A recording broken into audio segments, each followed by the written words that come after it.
నువ్వేమంటున్నావు? అవును, తను లవ్ చేసే అబ్బాయితో లేచిపోయింది. రహీము దేవి లవ్ చేసుకున్నది రవి అన్నయ్యకు కూడా తెలుసు. అనే తనేమంటోంది?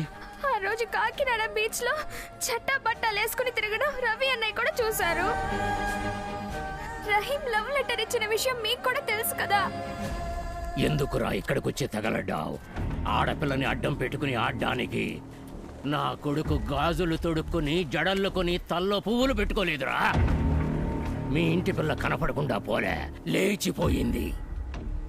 జాంపేట బాయి కొడుకుతో లేచిపోయింది. దమ్ముంటే వెళ్ళి జాంపేటలో చూపించరా. ఏమొదినా, విషయం తెలియగానే ముందు అన్నయ్య కదా చెప్పాలి. ఎందుకు అడ్డమైన వాళ్ళకు చెప్పారు? రవిబాబు చూసుకుంటాడని నేను మాట్లాడకుండా ఉన్నాను. నువ్వు మాట్లాడకుండా ఉన్నావు, వాడు పంపించేశాడు.